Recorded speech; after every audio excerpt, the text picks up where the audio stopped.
All right, guys, welcome back to Group A. This is the match where we now determine which is going to be our first player moving on to the round of 16 in WCS EU Season 2.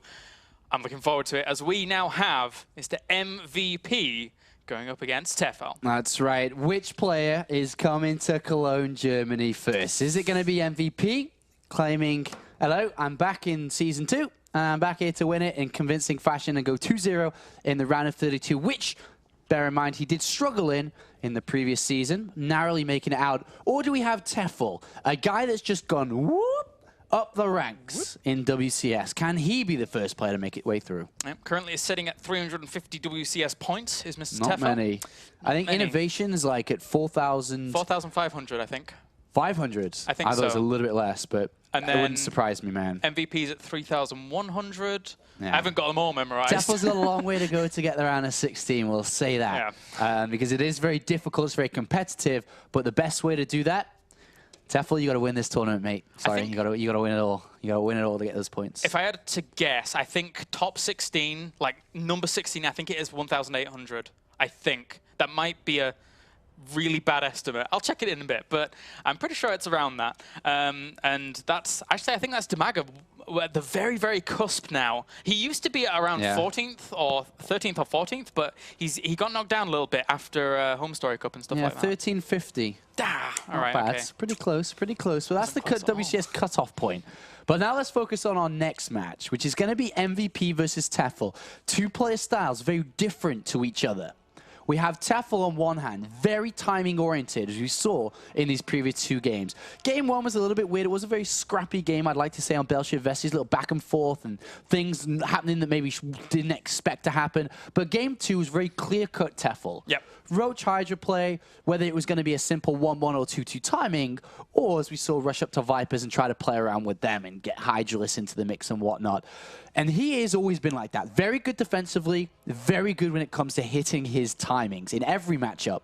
On the other side of things, though, MVP knows everybody well, knows how to prepare, how to deal with you, how to make a strategy to beat you, and how to outplay you mentally and physically. Two different players, two different styles. Only one here will move through, first of all, and grab that first place spot. Yep. And that first map will be Neoplanet S to kick things off in this best of three. A map where we just saw Tefel play exactly how we wanted to. So, without further ado, guys, let's jump in to game number one, as we have spawning down to the bottom left-hand corner as our Red Terran. He goes by the name of LGIM MVP. That's right, MVP, last year's European champion. And spawning up to the top right as our blue Zerg, we have Mr. Dignitas Tefel. And when you play in the Premier League, let's see how well he's going to do here. He has his task ahead of him. He's currently going up against, as mentioned, the European champion from last season. He's also going up against top 4 finisher from the Season 1 Grand Finals that were broadcasted just 2 weeks ago live from Seoul, South Korea. He's got a definite difficult match coming up here.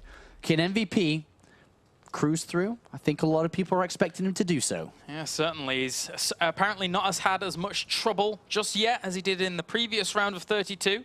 That being said, he did run into trouble in form of a Zerg. Then it was Demaga. So will another Zerg cause him plight here? I don't know. I mean, Tefel, he certainly played well against Beastie, but can he play well against the King of Wings? Well, let's just imagine this is the same map that he just moved on from. Yeah.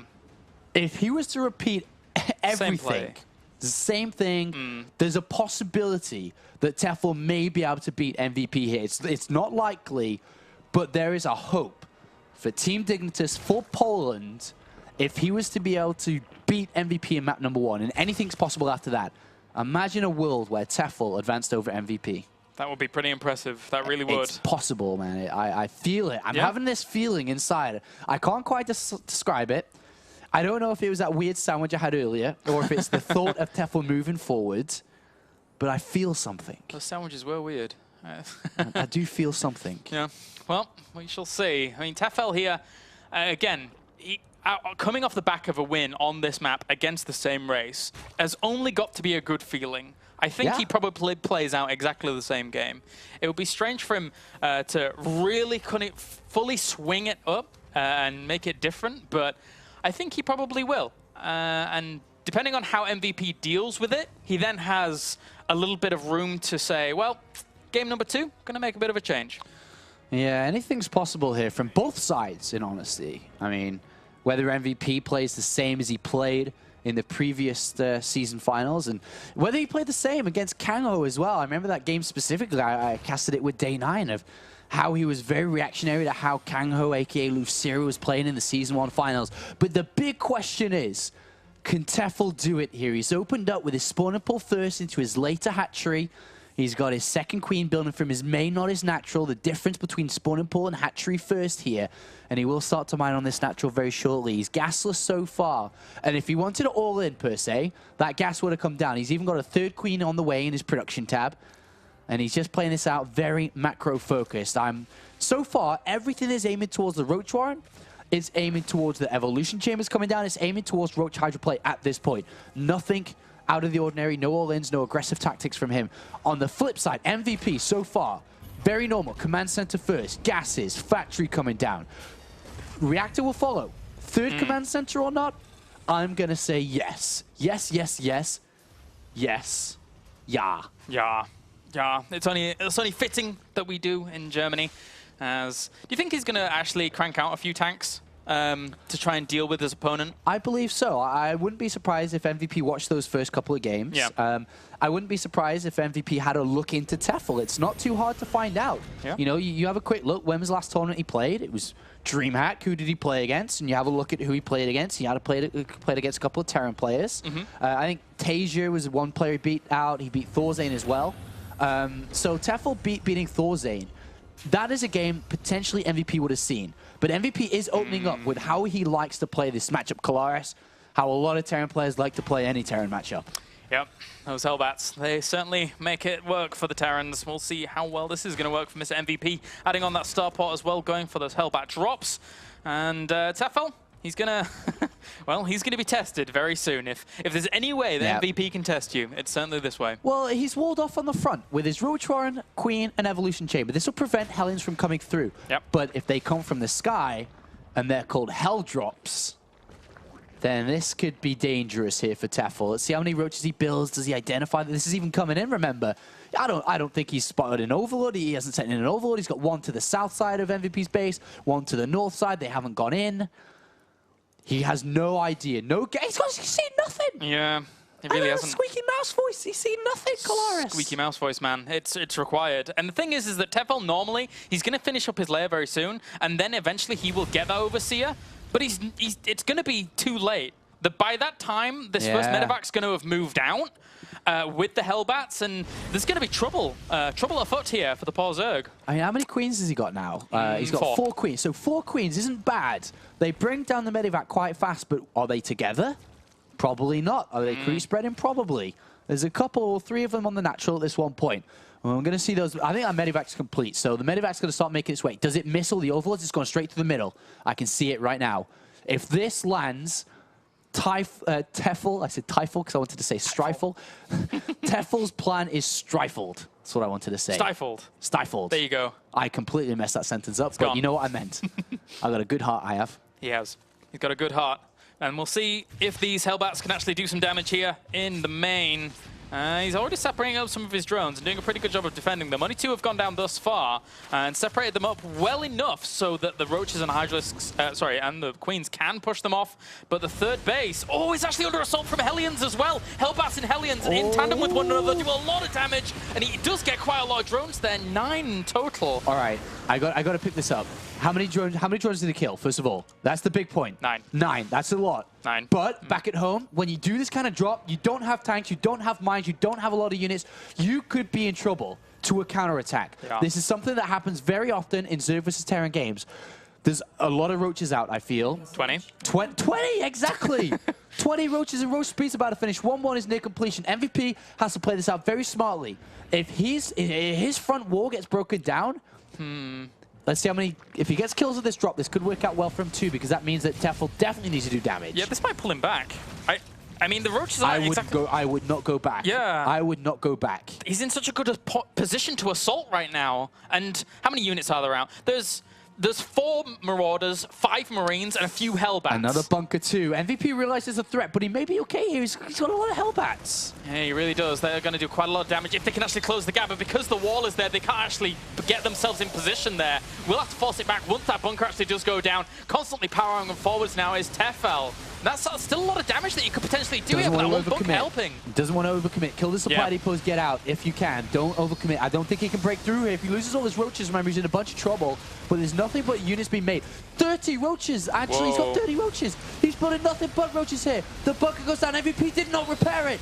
MVP's front wall is breaking down. Yeah, and he really doesn't have that many units left at home here at all. He has 2 Hellbats in the middle of the map here, trying to do some damage to his opponent's drones. He's in desperation mode here. The army value is 62 to 32 right now in favor of Tefel. MVP is dropping once again in his opponent's main base, trying to kill off some drones, but at the same time, this power at the front is doing too much. He's actually killed off 18 workers to his opponent's killed off 18 workers. It's dead even. Is he going to be in trouble here? 64 army supply to 28.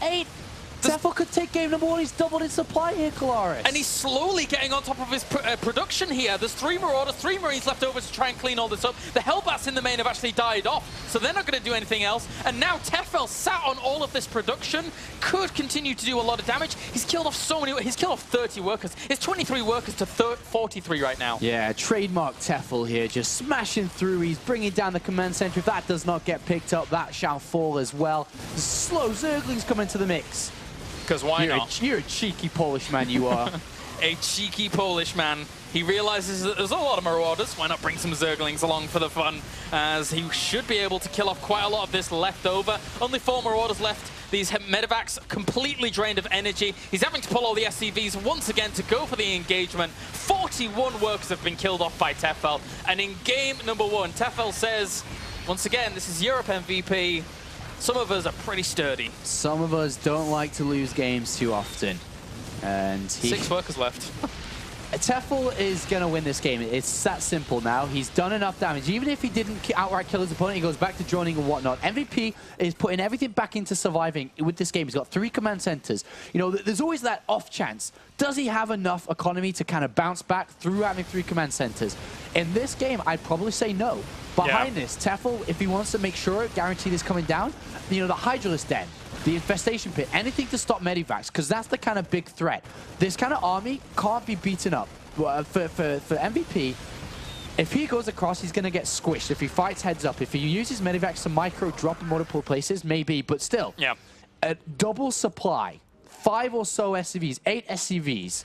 This is an almost impossible comeback position for MVP. Yeah. All Tefel has to do, it's a matter of numbers. With his economy flourishing as well as it is doing in comparison to MVP's, he just builds 40 roaches and then goes. And you can't beat that here from MVP's standpoint. I'd recommend Zergling speed, though. That'd be, yeah. It might help the slow Zerglings out, but still, at this point, 1-1 upgrades and roach speed, target down the Marauders, get in there. There's a lot of roaches. He's got to be careful, though. He's starting to lose a few units here. Yeah. And, well... Look at that. He's losing a lot here. I'm kind of surprised by this. Doesn't need to just go in too fast, though. Needs to take it calm. Like you said, you've got 5 workers to 50 at that point, or 43 exactly to 10. Yes, there's mules coming down, but just go up. Build some overlords, buddy. Breathe, Tefel. Don't drop this game now. This is your game to win. Yeah. Your game to mess up, though, as well. And MVP knows that. A couple of overlords being built in. Income is the same at this point, with mules coming in. 16 workers to 43 still. Just focus, man. And MVP is going to try and make a meal of it. He is going to try and drop once again. But this is a good move by Tefel. Even if he doesn't actually do full damage here, just denying this base from mining is fantastic. That's all he needs to do right now. Yeah, I mean, that's good. You know, just breathe, take it easy, deny the natural, defend the 3rd. Get a couple of roaches that you're about to pop out to defend this. Don't lose too many drones. Just simple things. He is losing a few drones, but not too many. 11 roaches popping out. He'll be able to deal with this. But remember, MVP is not mining a lot of money. The advantage that he has is Medivacs and Marauders. But eventually, if you build enough units, you will crush him. You will just have too many. MVP doesn't have the resources to be able to deal with this. And as I said before, going up to something like 40 roaches, he's up to 42 right now. He will be on 50 very soon. And how do you deal with that with, well, 13 Marauders and 15 Marines? It's not enough in the end. Yeah, I mean, we could definitely saw Tefel there get there. Basically, he saw money and gold and fame, riches, girls, parties and clubs when he almost beat MVP. And then was just going for it, and then all of a sudden he was like, oh.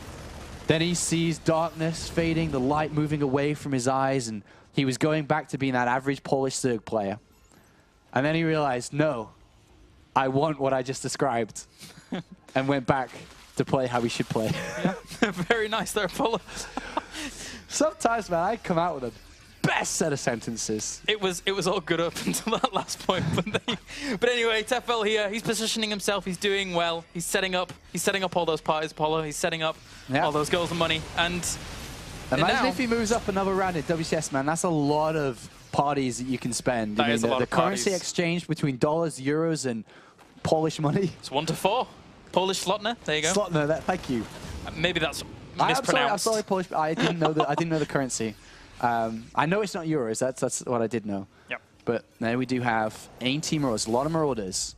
Ideally, what he'd like to really ramp up his power force that Tefel had.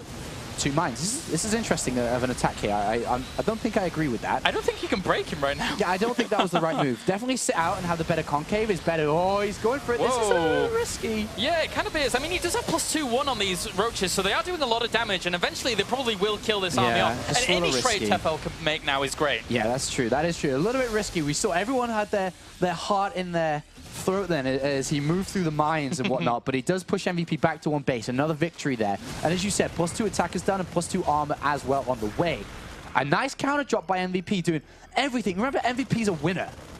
MVP knows what it takes to be a winner and come back from 5 SCVs. Guys, 5 blinking SCVs. That's how many he went down to. That's not too many SCVs. There's not a lot of money. And he somehow macroed up this pretty impressive army. The fact that he was on 5 SCVs. He's got himself back up to around 20. Lost quite a few more, though, going through all of this. But still, the fact that he's held on for this long, but at the same time, Tefel's playing it safe now. He's just holding his opponent in a constricted position. I can imagine the audience saying, "Full foreigner. Full foreigner." Full foreigner. And I could hear the whispers coming in. I heard them. Yeah. They were seeking through the walls of this studio, and I did hear them. But Tefel's not there yet. Wait a minute, is it full foreigners you do it right? No. Going full foreigners, you're winning and you just dropped the ball, man. No, I thought full foreigner was like Snoot, like doing really well. No, it's the complete opposite, man. It's dropping the ball. Am I wrong? I guarantee going full foreigner is dropping the ball and screwing up. I don't know, man. You reckon? All right, we'll have a look after.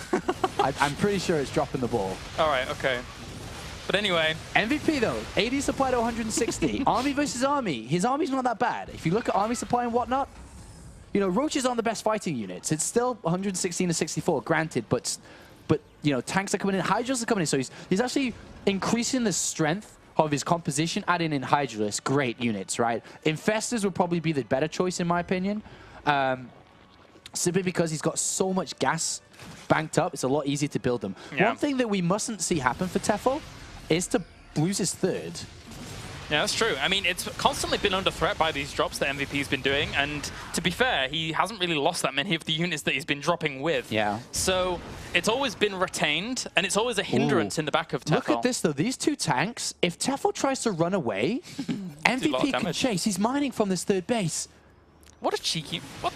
Look at this. MVP's going to bait him in. He's going to say, come on, then. Come on, then. I got tanks on the high ground. I got tanks on the high ground. And if he tries to leave as well, MVP goes down. I'm getting nervous here. No, he can't. He surely can't. The look on your face just then. Kaelaris, if I was on camera, man. Oh, that was great. 7 Hydras coming in. MVP's trading so well. Still, 180 supply to 80. No way. MVP went down to 5 SCVs. Well, the 3rd base is under assault again. I mean, the He's losing units at a rapid rate. He is, but I mean, his economy's pretty good as well. He doesn't have his 5th and 6th gas guys, though, behind this. And actually, Tefel's almost mined out in his main. Roaches are falling down. MVP, 2 tanks on the high ground. The roaches try to run away, and that was inevitable. They were going to get chased out. The supply difference, 60 supply. Third command center goes down. Oh! This is... it's not going to happen. I can't see it happening, but if there's any player that's ever going to make it happen, it would be MVP, technically. Okay, how many hydras do we have? Like I said, I'm going to... You know that hat I posted on Twitter earlier? I'm going to go eat that hat if MVP wins this, man. Sharks won't be happy. She doesn't have a choice because MVP still only 18 SCVs. Hydralists are coming in now. He has no high ground vision. Why would you not bring an Overseer to kill these tanks? How many kills do they have? 23 Hydras, though. That's a lot of Hydras. They have 2-2 upgrades. Yeah, pushing on once again. Tefel. So much damage being done from those Hydras in the back there. These siege tanks must have so many kills between them. But anyway, the Bio's still holding on strong as well. The supplies are getting pretty close. The army supply right now is 81 to 73. He could hold this force off. There's the tanks going down. 90 supply to 80. Oh! Is this? He's dropped in the back. He's dropped on the Hydralisk den. He's going to kill it. MVP just took a supply lead, guys. What is going on? This can't be happening. MVP's got an army supply lead, guys. This cannot be happening. He is on 20 workers to 31 right now. MVP was at 5 workers to 50, guys. Granted, 3 sets of mules. MVP was on 1 base, guys. Guys? What's going on? Apollo, rock, paper, scissors, guys. Rock, paper, scissors. No! How is this occurring? MVP is a 91 supply to 81. He's right. He's got no money. He's got no money in his main base. He's got hardly anything on the natural, but MVP has a supply lead. Tefel's building drones. Yes, I know you want money. I get it, you want money. You need a bigger army. Yes. How is this happening? This drop, this medevac at the back, down to this bottom right, has been an absolute hero for MVP. He has made it work time and time again. He's killed off drones at the third. He's killed off drones at the natural. He's killed off tech. His army is bigger than his opponents. It's 82 army supply to 54. What is going... Tefel, you can't lose units like that, buddy. You can't take hits like that, man. You have to be careful. Remember those potty and clubs? Man, come on, They're vanishing, Apollo. It's leaving his grasp. MVP has now equaled up the supply. There's no more clubs, no more parties. There's only trying to hold off MVP. The drop comes in again. You know, oh my God, I can't believe what we're actually seeing here. No. Like, this is incredible. MVP is a god. This is... Well, he's going to push away that drop. Even though it just did a little bit of damage. Even limiting gas income there is fantastic. It just any little thing MVP can get right now, whilst he's establishing his third base once again. MVP is, well, admittedly, he is mined out from his other locations. Don't build a swarm house, buddy. Oh, no. Oh, Tefel, that's not going to help you, man. Oh, I don't think this is the right decision. MVP is going to coming for you very shortly. Pathogen glands? I think pathogen glands and infestors is a much better option. Yeah. Nice pick off of the infestors here. Swarm hosts, I think that's a mistake because he doesn't even have enduring locusts at this point. I don't think he can even hold if a frontal push comes here, you know. The army supplies, once again, it's 79 to 64 in favor of MVP. He's got 13 roaches and 13 hydralisks against this bio army that's 2-1 upgraded. I don't think he wins this fight. Oh, I think that I'm just actually mind blown, okay? Likewise. I'm mind blown. I'm actually speechless. I can't believe what we've just seen from MVP. Granted, Tefel's, you know, taking a bit of a supply lead once again. 7 infestors. 7, I mean, he's always had the gas, right? Yeah. I don't think he's... If he gets the 7 infestors out right now and then stops this push, then great. But... well, he's going to go for a counter. A counterattack is a decent option. He can lose the third. If he kills MVP's third as well, they trade thirds. Infestors could be the savior. Yeah. But still, MVP, that means that MVP would have to walk into a bunch of fungals too. Like, that's okay. He's trading a bit of energy there for a fungal. He's losing 1 or 2 of the infestors up to the north as well there, though. And another fungal does land, but he has only energy for 1 more fungal, and he loses all of the infestors in the process. He's got a couple more being built. MVP with a supply lead still. Tefel is still on the other side of the map. He's entering MVP's main base. What the hell is going on? Well... Somebody call Doctor Who, man. We need to go back in time. I don't... Oh my gosh. So, oh, good fungus from the high ground there. That's really brought the health of these units down. And he doesn't have that many medevacs. He doesn't have that many, but the problem still remains. In a heads-up fight, he's losing his... He's being held at this choke point in his main. He's losing his army inside There's so his base. much. He's losing his army. He has 26 army supply against 61. Apollo. I'm just shaking my head. Yeah. I'm just shaking my head at this point.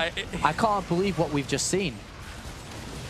This would have to be one of the biggest comebacks. I remember in WCS last season, it was Happy versus Vortex was one of the biggest comebacks on Daybreak. If I'm not, I'm pretty sure it was WCS. That was a major comeback. Yeah. But this has to be one of the biggest. This is ridiculous. Yeah. 5 SCVs to 50 drones. And then all the way back. And now his army supply 20 to 59 in favor of the Terran. 33 supply to 69. Spine Crawlers in desperation coming down from Tefel. I can't believe this. No. MVP, and I've been saying it for the last 10 minutes, I can't believe it, but you have to grasp how big of a comeback from 0 to hero this actually was. He was dead, let's be fair. He was dead.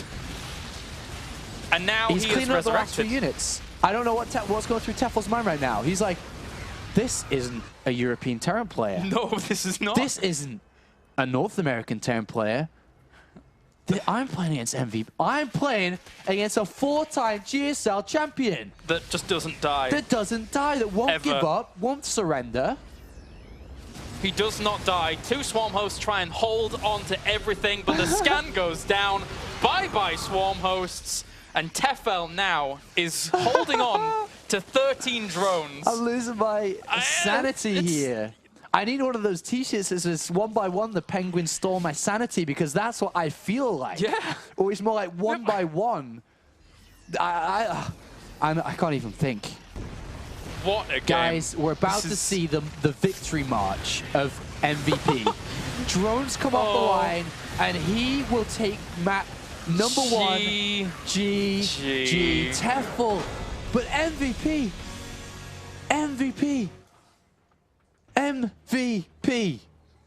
The European champion from last year, a 4-time GSL champion, top 4 WCS Season 1 Grand Finals. What did we just see? That was remarkable. That was one of the biggest comebacks that we've seen in StarCraft 2 for a very, very long time. I don't even remember a bigger comeback than that. Whether it be Tefel's fault or MVP playing brilliant, a mix of both, it doesn't matter. Just the comeback in itself was remarkable. Yeah. Remarkable. The fact that he had the great positioning at his natural and Tefel just was not able to close it out. It's beyond words. I'm sorry, it's beyond words. There's nothing much more. Not many Terran players can do that. No. By the way, if you're new to StarCraft, if you want to play Terran, games don't usually look like that. No. It doesn't happen very often that these kind of plays make their way to the circuit like this. Not even on the ladder. Not even in practice games does this happen very often. Yep. But MVP, man. Talk about a time to bring it out. I mean, of all times, why not here? Why? You know, us on the edge when of our we were seats. about to be like, Tefel, yeah, baby. What did you get today? Like, what made you play well? And then all of a sudden, this happened, man. What a remarkable comeback. That is one to be remembered. So welcome to Season 2. This is, of course, the WCS Europe Premier League, where crap like that happens a lot. Yeah. Because we have amazing players like MVP here. Of course, tomorrow we have Stefano and MC playing. Don't forget about that group either. But before that, of course, we have to conclude today. We do. We're trying to find out who's going to be the first player to move into the round of 16. MVP or Tefel. A lot of people thought Tefel could do it. I thought he could do it. Yeah. And then we just saw that. That was, yeah, beyond anything I expected today. I can't say I really expected that. I'm slouched. I'm sorry. I'm a professional, but I just got hit by a big fish across my face. That's what that felt like. We were. I think so. Playing up Tefel. Tefel got hit by it. Yeah, by he the did. Titanic. Jeez. I think you're right. That was incredible. These kinds of things keep happening in WCS Europe. If it wasn't Widow Mines blowing up everything, it's now MVP somehow, some way, making one of the sickest comebacks of all time. Yeah. And it's only going to get better. What a way to kick off the Season 2. What a way. Yeah. The next map, though, is going to be on Newkirk. Quite excited for this one. I haven't seen this map been played too much recently, but I am interested to see how this will play out here. We'll see if Tefel can strap his seatbelt up, ready for the ride of his life against a player like MVP. New Stark decals on this map, making it very wolfy and very exciting. But now we do load up into our second game. How can Tefel break this man? Can Tefel try his best? Can he make this happen in game number 2? He has to. It's going to be big. We shall jump into game number 2 as we have spawning down to the bottom left-hand corner one of the most resilient players of all time. He goes by the name of LGIM MVP. And spawning down to the bottom right as our red Zerg, we have none other than Dignitas Tefel. Oh boy, oh boy. After that game number 1, Tefel, I don't even know what kind of mindset you'd be in after a game like that. You'd be crushed, You know, in all honesty, Tefel didn't play that out the smartest he ever could have done. But that's behind him now. It's behind us now. Map number 2 is upon us. It's the new version of Newkirk. A little bit smaller of a main base. There's pathways at the south expansions as well. It's just a little bit different to the older version that we were used to playing when we loaded up StarCraft 2 multiplayer and played on the ladder. But MVP, full of confidence, man. This is a 2-0. I can not see anything other than a 2-0 now. No, not after that first game. That was just absolute insanity. And now here with MVP playing on this map, does he open up barracks or does he go for command center? Command center first, man. Yeah, I would go command center first. You could go Reaper play, try to, use the cliffs on this map, find out what your opponent's doing, but screw it, man. Go command center first. It's fine. Yeah, it's a little harder on this map to make Reapers fully work out. It sort of reminds me a little bit of, not fully, but to a certain degree, Whirlwind, the amount of room that you have to jump into your opponent's main. But it's a little bit more on this map. So that command center is going to be on the high ground. A wise choice here, I think, by MVP. Opening very economically, but a little bit defensively, just in case. Yeah, I mean, on the high ground, Tefel likes to go early spawning pool, or at least spawning pool before hatchery, whether it be early spawning pool or not. You very rarely, apart from Marine King Prime, see command centers on the low ground. There's just the advantage you get from having it on the low ground compared to having it on the high ground. It's not worth it, man. It's very minimal, actually, and the gain you get from having it on the low ground. So, as we see, most Terran players just wall off completely. His MVP does send out his first scout of the game to go figure out what exactly his opponent is doing. Do you reckon we're going to see some Hellbat drops again? I believe so. Yeah. I would believe so. MVP is a very Hellbat-friendly individual. Yep. He does like to build them, in not just one matchup, in every matchup. And they are kind of the staple of Terran play at this point. I'd be surprised if a Terran player at the professional level played without using them at all. Yeah. I don't think there is a Terran player that doesn't use them at all. No, it would be unwise to not use them, really. They can be so cost-effective and very, very annoying to deal with. And Tefel is certainly, I mean, having played in the European scene where you see Hellbats, Hellbats, Hellbats, it's a common thing. We had a lot of tweets come through, Kaelaris. Yeah? I got to eat that hat. You got to eat that hat? Got to eat that League of Legends hat. Oh, I forgot about that. I got to eat that League of Legends hat. I'm coming for you. Oh, I hope Shox Those isn't League listening. of Legends commentators upstairs, they're in trouble. Apollo's in Germany and he's hungry. And we just saw a game history here at WCS. So I'm eating that hat. I did forget about that, man. I'll take a chunk out of it later on. Thank you for your tweets. Remember to hashtag WCS or WCS EU. Doesn't really matter. Do what you want. WCS is better, guys. Yeah, WCS is better. I think there's more people hashtagging. I've been hashtagging WCS, so make sure you guys do as well. And let us know your thoughts on how you're enjoying Season 2 so far. Remember, we do have another day tomorrow, which is the Stefano and MC group. Yeah. And let us know your thoughts on Game 1. Yeah, let us know, how you're enjoying yourselves. Yeah. All right, well, second expansion's on the way for Tefel here. So just going for that more macro focus to get things off again, getting that creep going. He's up to 3 queens just now, but would like to see a few more added. Can make for an easier defense later on. Yeah, I think he went up to 4 queens in the last map. I think he got quite a early third hatchery, considering most Zerg players leave it till quite later. So I think he's delayed his fourth queen to get that third hatch and also add on the drones with the lava he's got. And he'll add it on in a second. As we can see, it's actually coming in right now. So perfect little addition there to get a comfortable amount of queens. You know, 1 per hatch at this point on 1 creep spreading is fine. Some players like to add a second one to help creep spread as well. But with MVP, he's got a tech lab coming. I don't think he's going to go Hellbats this game. I think he had a later gas, if I'm not mistaken. Yep. A little bit of lag. Let's have a look. Did he have... I'm not actually, without looking at his base, it's very difficult to tell just from the production tab. I don't think he's So mining we will from have a look in a second. If I look at the minimap, I don't think he's mining from his second one just yet. Yeah. It's only just being added on now. Maury. You did this at DreamHack, buddy. Did he? Yeah, he did. I remember. You need to look at... Your internet. I don't know what it is. The German internet, your PC, whatever it is. I'm not a big fan of it. You cheeky little devil. But anyway, just give us 20 seconds. As you can see, we'll be into this game in a second. There we go. Oh, there we are. We're actually in straight away, so no problem. Oh, well. Didn't even need 20 seconds. But yeah, so if we look at MVP's base for a second, let's have a quick scan of his main. I don't think we will see Hellbat. I'm not sure. He's got 200 gas nearly banked up. He's gone straight for Stim. I don't think we'll see Hellbats this time. Yeah. Not if he's gone straight for Stim like this. It looks just a bit more of a more kind of defensively I mean, he's got 100 play. gas in the bank. If he didn't get Stim, he'd have 200, where he could afford the armory and starport. But with getting Stim, that's 100 taken away, which means he only has 100 to buy both structures. He can't do that. It's going to be double engineering bay.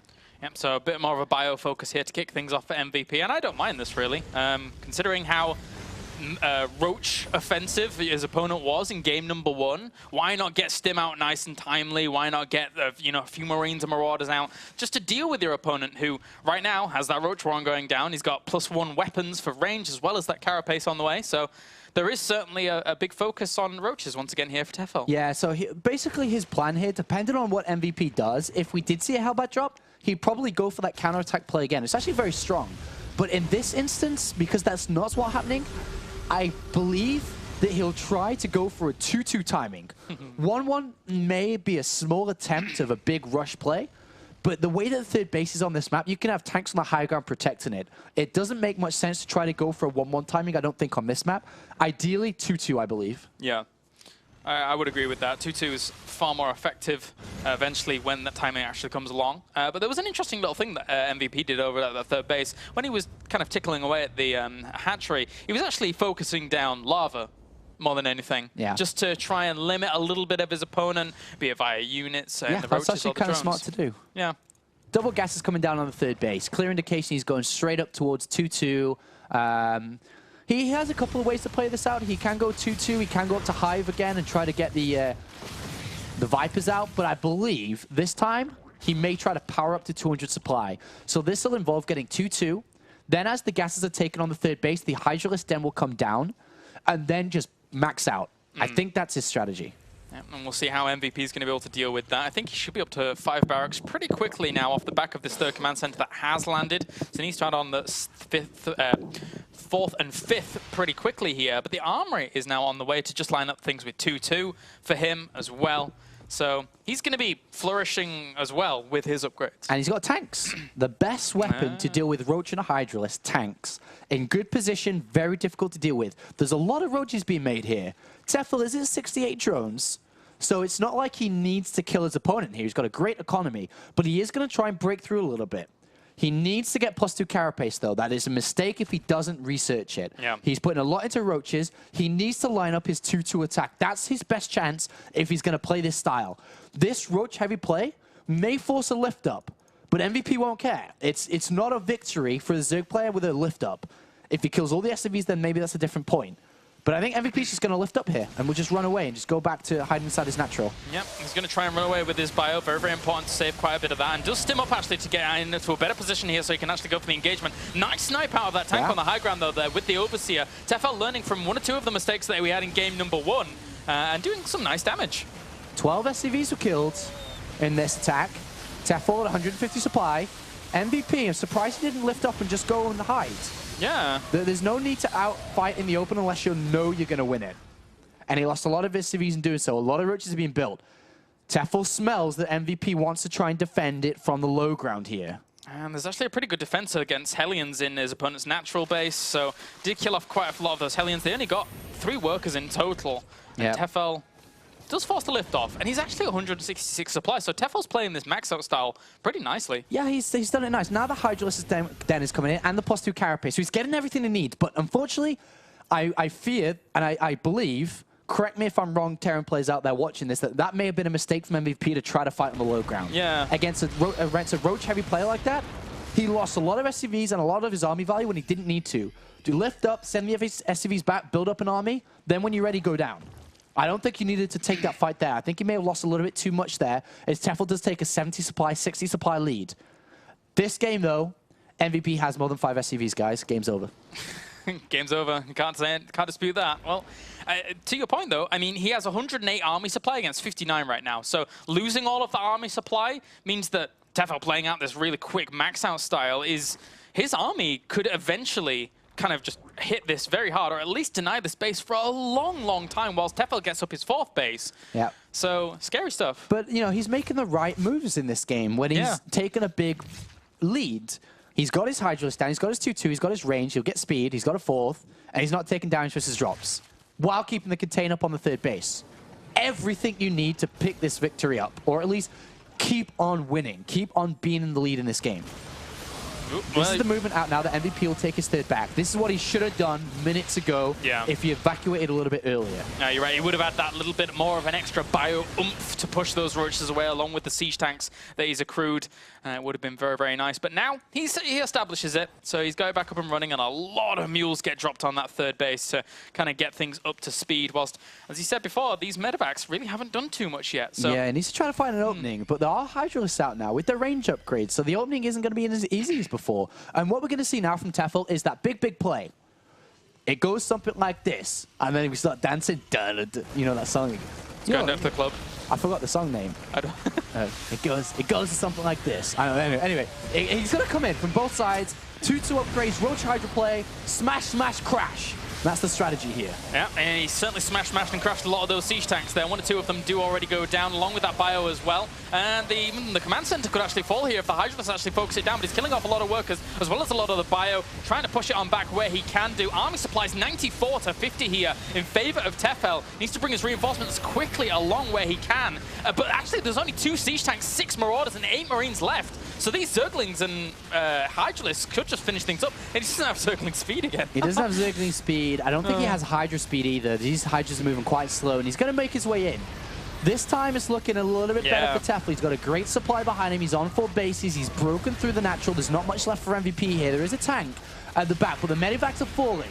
And Tefel is doing nothing but reinforcing from this. The 3rd base has gone down, though. As much as we like to look at the action here, we have to look at the drops in the background, too. MVP's killed the 3rd base. He's managed to break his way into the natural now.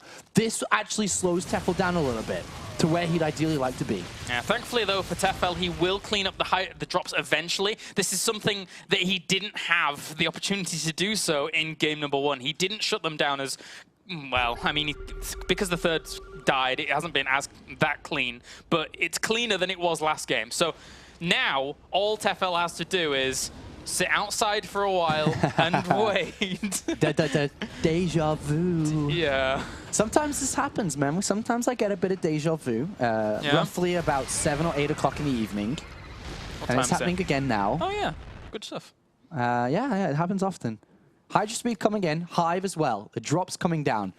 Tefel, you're not in as good position as before, but let's hope as a region, or hope as anti-Terran fans, I don't know where I'm going with this, that he learned from his mistakes prior, because it's going to be painful if he didn't.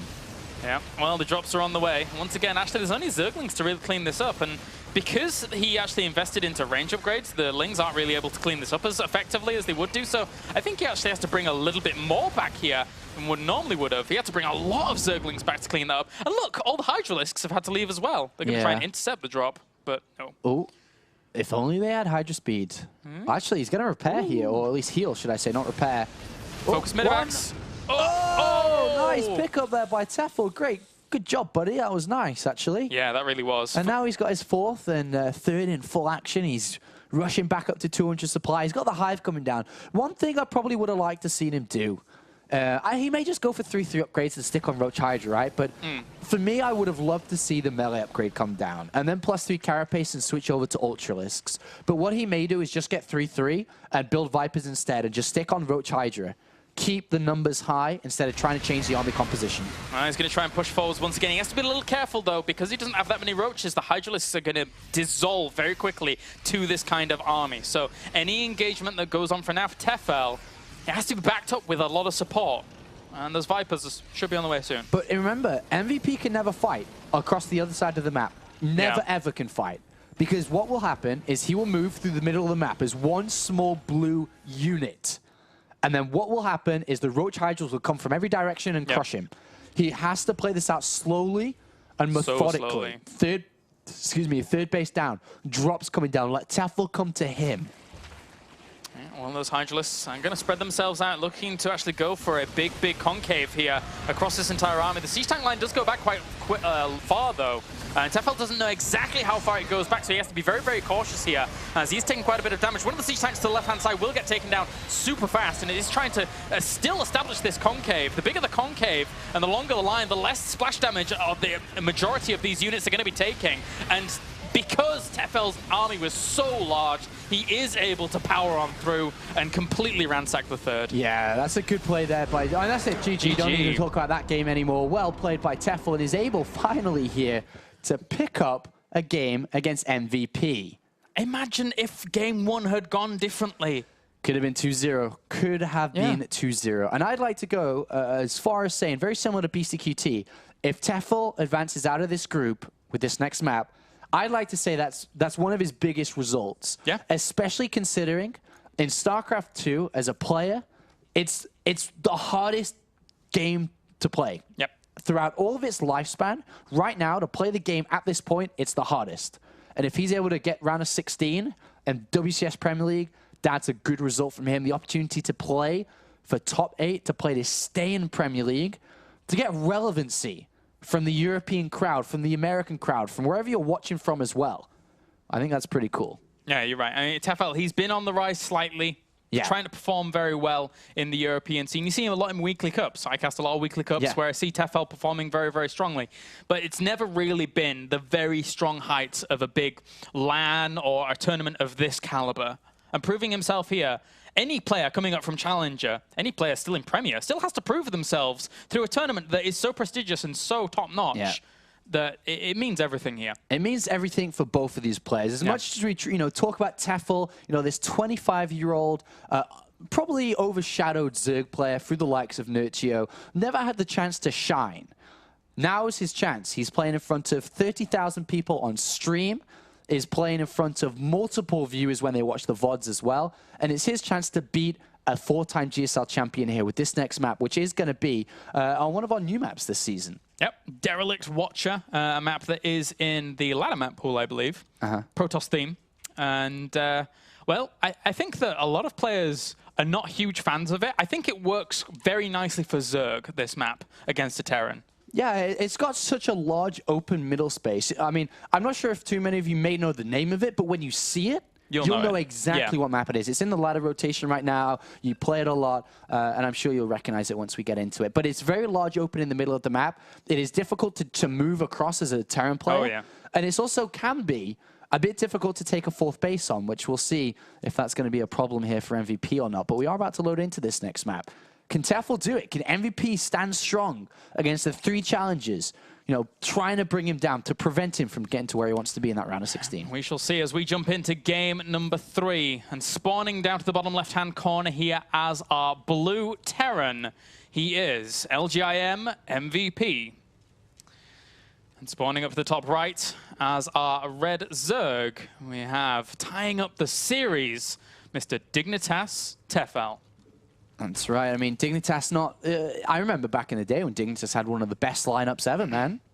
Oh, yeah. Naniwa, Show, Select, those 3 guys. Then you had Bishu, Mers, Bling. Maybe Bling was a bit of a later addition to the team, but a little bit. Coach Apollo as well back in the day. The 2011 Dignitas team. It was a good bunch of guys. And nowadays in 2013, not as strong as they used to be naturally. I mean, you know, they got Bling, Targa, and Tefel. I think they're 3 big guys. Bishu's still on the team as well. Is Orc still on the team? I think so. I think so. Yeah. I'm not actually with the team and haven't been for a while, so I'm not exactly sure on the squad. Dude, that but guy I think changes race like every week. At the start of StarCraft 2, Orc being from the UK, that guy changed race according to balance. All right, and that's the truth. Oh. That's the truth. He played Terran originally and then switched to Protoss and Zerg now. Like, he's played everything, man. I've never met him, but he seems like a cheerful chap. Anyway, so, yeah, Tefel recently joining Dignitas. Not recently, to be honest with you. It's been quite a while now.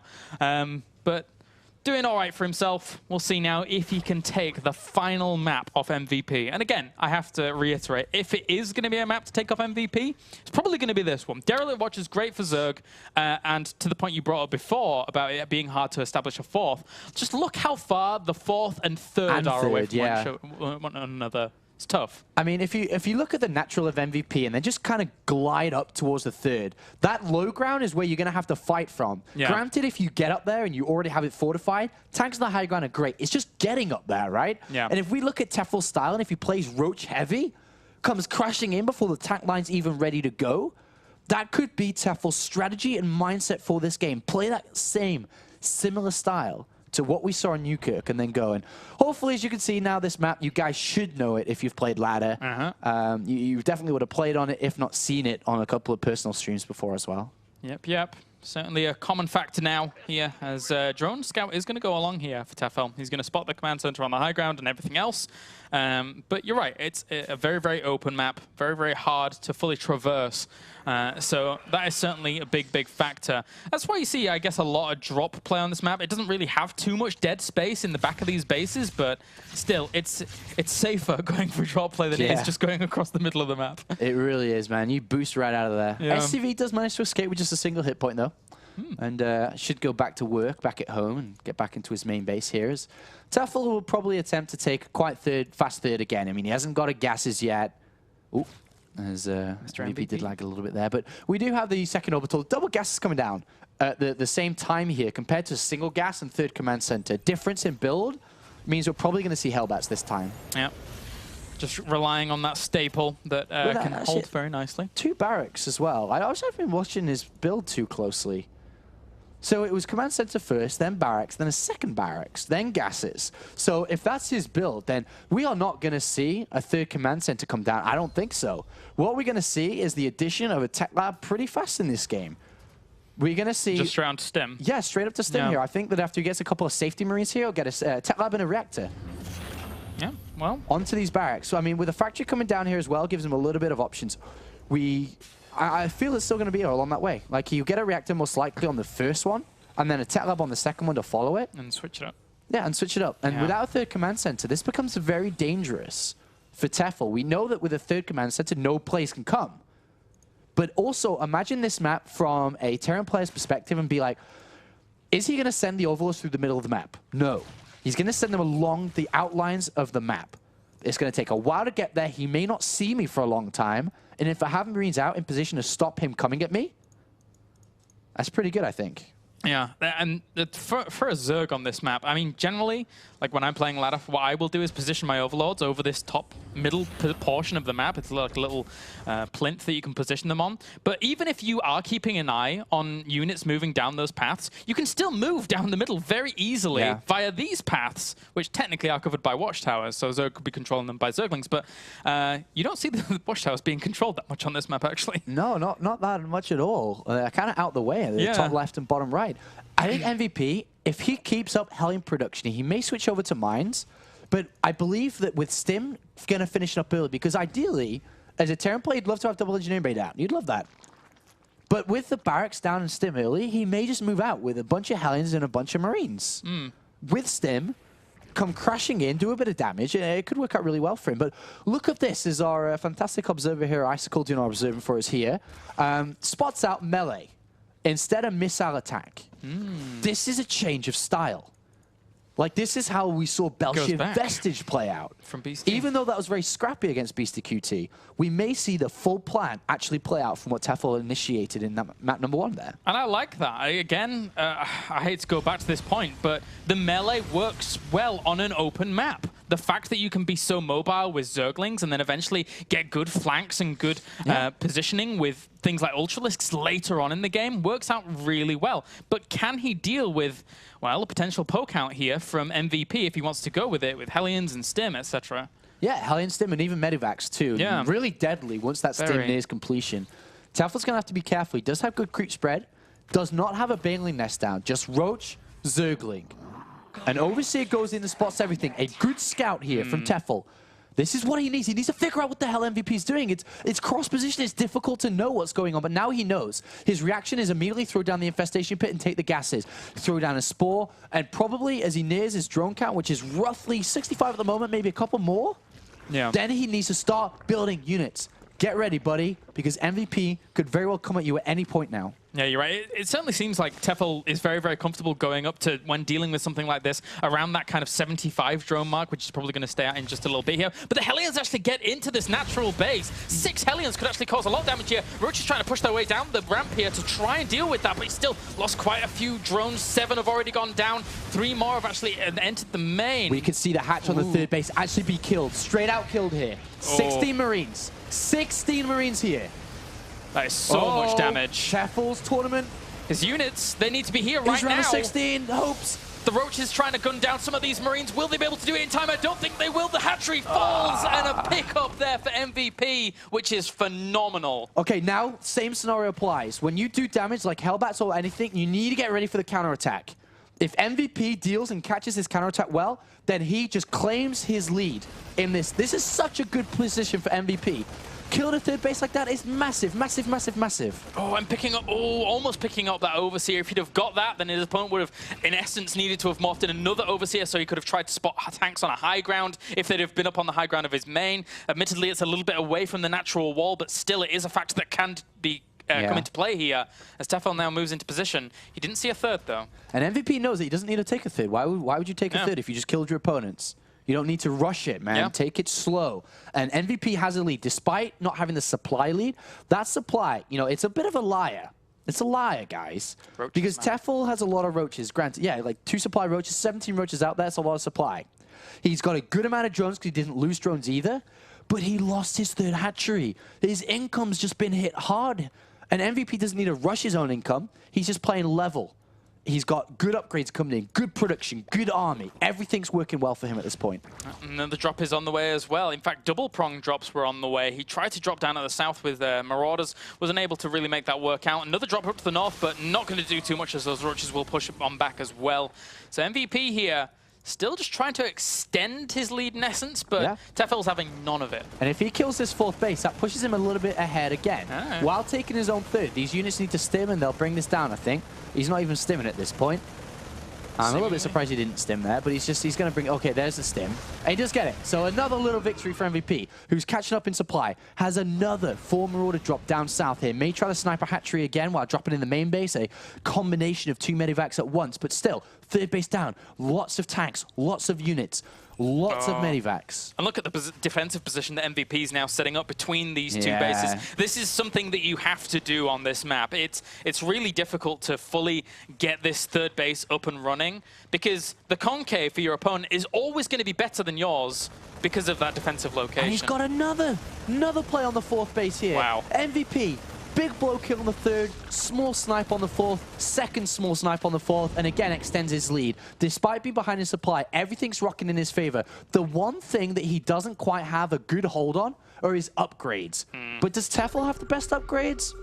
I don't know. He's at 1-1 as well. He's kind of down there too, so it's not a big issue for MVP. And that being said, he is transitioning onto his Ultralisk Cavern now. The scan goes down, does not see the Ultralisk Cavern, but does see the hive. So that's all he really needs to know. And he would have seen the Zerglings having +1 attack, right? So he must know that that's going to be the play. So it should be able to react to that accordingly. How is he going to is the question, though. Should be seeing maybe a few more tech labs going down on barracks anytime soon. Yeah, 2 more barracks coming in the production tab, so they should be adding tech labs for sure. Yep. He already has a comfortable Marauder count, though, so... But still, I think he'll add a couple more tech labs. Yeah, 15 Marauders, that's really nice. Yeah, that is really nice. It's a really good, stable ground to actually fend off the roaches and then into the Ultralisks, as well as even Infestors. It's so weird watching Marauders kill Infestors. They kill them off so quick. Again! Oh, God. 3rd time in this game, he's going to bring that 4th down. That's a really big blow now. It should... Oh, no, okay, he doesn't try to go. He doesn't want to risk his units. It's so low, though. He can come again, right? But what MVP... I mean, a lot of turn players, even me, I've made the mistake, too. You scan, you see the hive, like, oh, hive units. Yeah. Oh, God, I got to go. But in this circumstance, you don't need to rush out. Just wait till you're 200 supplied, then go. You've got Marauders. Why are you scared of Ultralisks? If you move out before and get crushed by Infestors and whatever, you run the risk of losing your advantage.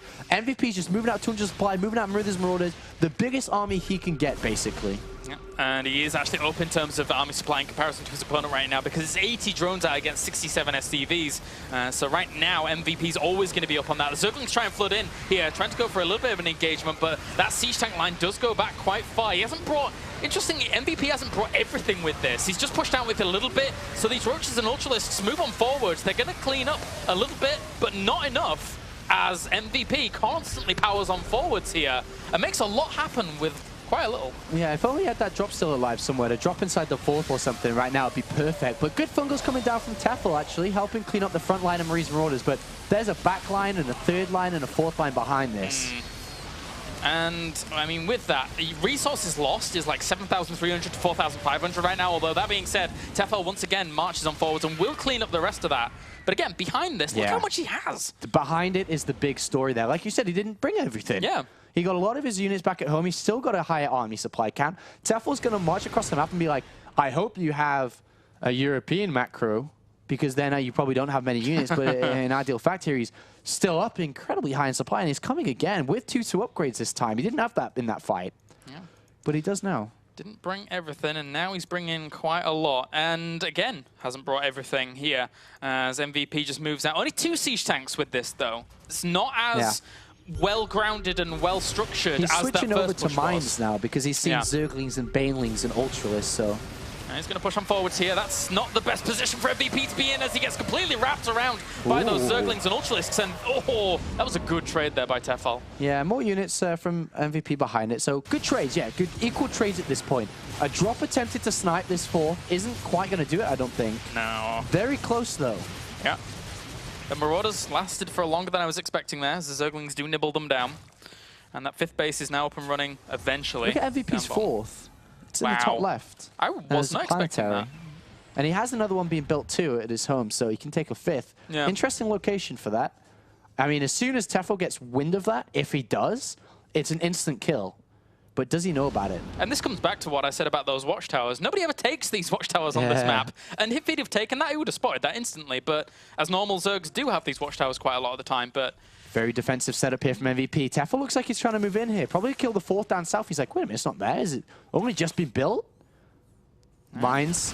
Well, that is a lot of mines. They could connect quite heavily with some of those Zerglings. They do kill off quite a lot of them. The Zerglings need to be there to complement those Ultralisks. But at the same time, some good fungals do hit some of that bio. Tefel now actually pushing on forward. These Ultralisks just not dying off. They only have 4-2 upgrades. They don't even have chitinous well, they do have chitinous plating, but 3-3 is now on the way behind all of this. And the Ultras still powering on forwards. He's doing really well. At the same time, you know, MVP's dropping on the 3rd, he's dropping on the 4th, he's dropping all over the place here. He got the Ultralisk Cavern. Killing off the Ultralisk Cavern, picking off the 4th base. If he just defends back at home, but did he overcommit to dropping at the same time his opponent was moving out here?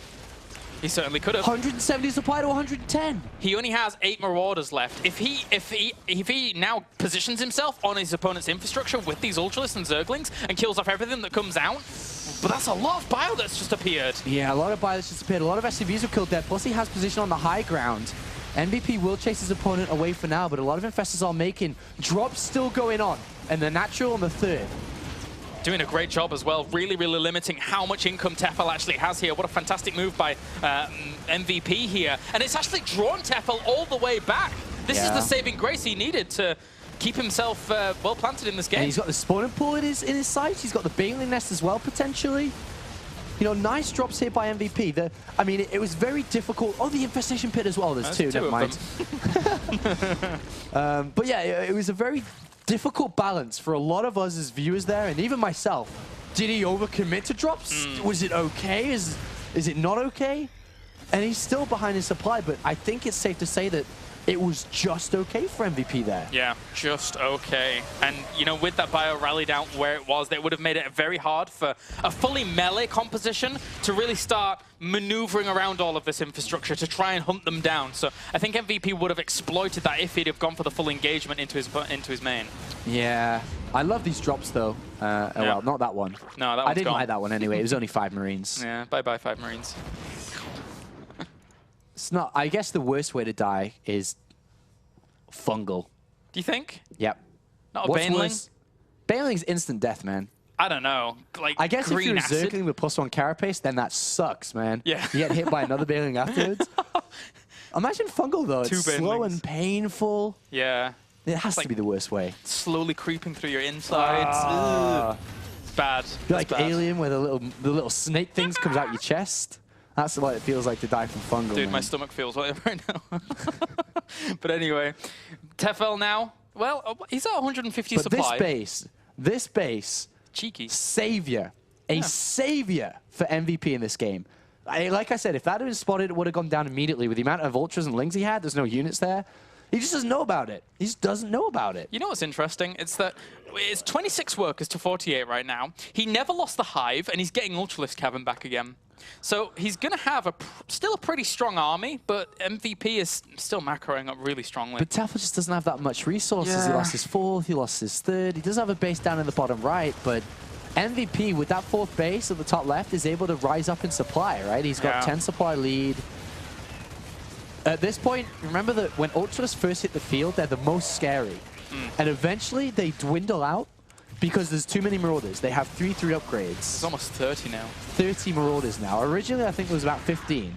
And there could have even been some in drops, too. Yep. Whoa. And this army is scary. Look how many Widow Mines he's got with this. And Drilling Claws, too, so they're going to borrow fast. Yeah. This is going to be really, really hard for Tefel to deal with. I mean, he has a lot of meat behind this army, that's for sure, but any engagement that Tefel takes has to be so careful because of how many Widow Mines there are. Yeah. And he's going to take an engagement, I feel. I mean, he's down in economy. He knows that he's getting weaker as time goes on.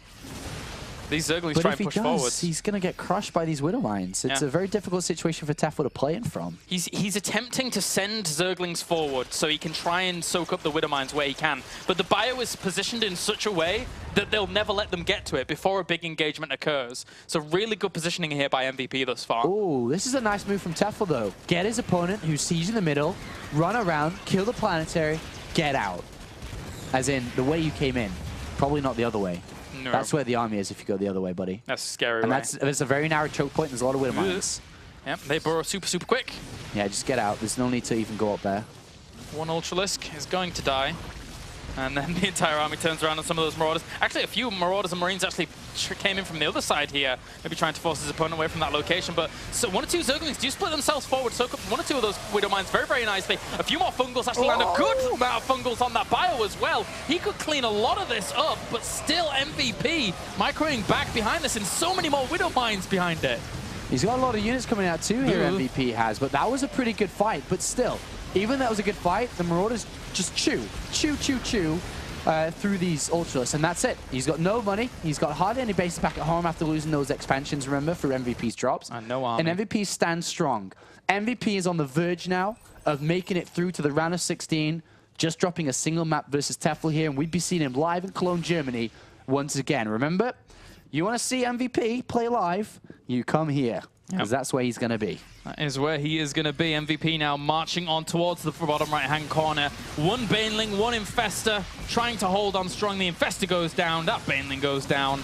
And the Spines are all that's left here for Tefel to defend his last remaining mining base. And that is probably going to be it. MVP from the brink of utter destruction in game number 1. Plays it out. GG, well played. 2-1. MVP. MVP moves on to the round of 16 and is our first player from Season 2 in the Europe WCS to make it into the round of 16 of the Premier League. An extraordinary set, a great series between these two players. MVP, though, as we mentioned in the opening of the show, is just head and shoulders above the rest in that group. And that's what we're here to find out. This is not over yet. The rest of the broadcast will still continue. We need to filter through these 3 remaining players. Yep. Who is going to be the one player coming from Challenger League, putting sweat and blood into playing StarCraft 2 professionally here to make it to the round of 16? 3 players left, only 1 can make it way through. That's the guarantee we have. 1 challenger player will make it into the round of 16. So we'll be back in just a bit, guys, where we shall see Mr. Beastie QT go up against Elfie.